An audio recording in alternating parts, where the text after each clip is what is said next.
السلام علیکم ورحمۃ اللہ وبرکاتہ۔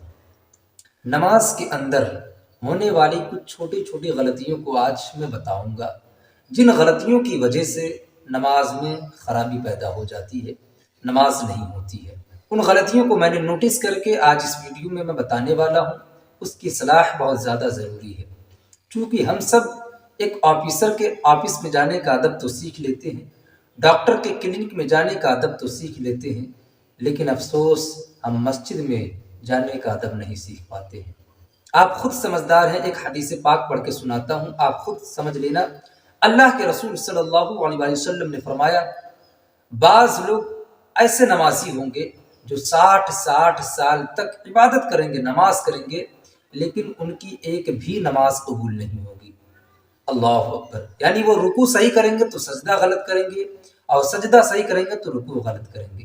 اور ایک روایت میں ہے، اللہ کے رسول صلی اللہ علیہ وآلہ وسلم نے فرمایا، کچھ ایسے نمازی ہوں گے کہ وہ جب نماز پڑھ کر مسجد سے باہر نکلنے لگیں گے تو ان کے مسجد سے نکلنے سے پہلے ان کی نمازوں کو ان کے منہ پہ مار دیا جائے گا۔ اللہ اکبر! اور ایک روایت میں ہے، اللہ کے رسول صلی اللہ علیہ وآلہ وسلم نے فرمایا، کچھ نمازی ایسے ہوں گے جب وہ نماز پڑھ کر فارغ ہوں گے تو نماز ان سے خود کہے گی کہ اللہ تجھے تباہ و برباد کر دے جیسے تو نے مجھے تباہ و برباد کیا ہے۔ تو آپ سے میری یہی محبت کے ساتھ گزارش ہے کہ نماز پڑھنے کا صحیح طریقہ سیکھ لے، چونکہ جانتے ہو زندگی کی سب سے اہم پونجی یہی ہے۔ جس دن آپ کو نماز سے محبت ہو جائے گی، اللہ سے محبت آپ کو ہو جائے گی، اس دن آپ کی یہ دنیا کی دولت کے رنگ آپ کو پھیکے نظر آنے لگیں گے۔ تو اب میں ان غلطیوں کو بتانے جا رہا ہوں جو نماز میں غلطی ہوتی ہے۔ نمبر 1، اگر آپ تجوید کی رعایت کے ساتھ، یعنی تلفظ کی ادائیگی کے ساتھ اگر آپ قرآن شریف کی تلاوت نہیں کر پاتے ہیں تو برائے مہربانی آپ اپنے امام صاحب کے پاس یا کسی اچھے قاری صاحب کے پاس میں جا کے اچھا قرآن پڑھنے کا طریقہ سیکھو۔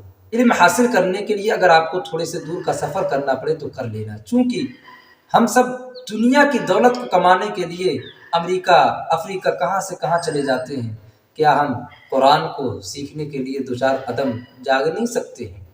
نمبر 2، جب ہم نماز پڑھنے کے لیے نیت کرتے ہیں اس کے بعد میں ہم ثنا پڑھتے ہیں، تو اس طرح پڑھا جاتا ہے، سبحانک اللہم و بحمدک، لیکن لوگ پڑھتے کس طریقے سے ہیں؟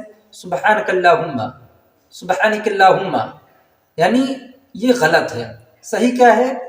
سبحانک اللہم، یعنی الف ہے تو اس کو بھی پڑھنا ہے، سبحانک اللہم و بحمدک و تبارک اسمک و تعالی جدک ولا الہ غیرک۔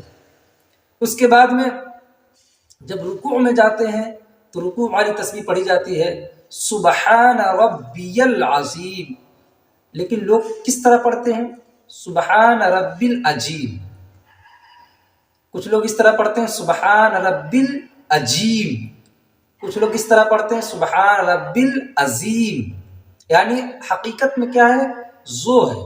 پڑھنا اس طریقے سے ہے، سبحان ربی العظیم، سبحان ربی العظیم، سبحان ربی العظیم، یہ صحیح ہے۔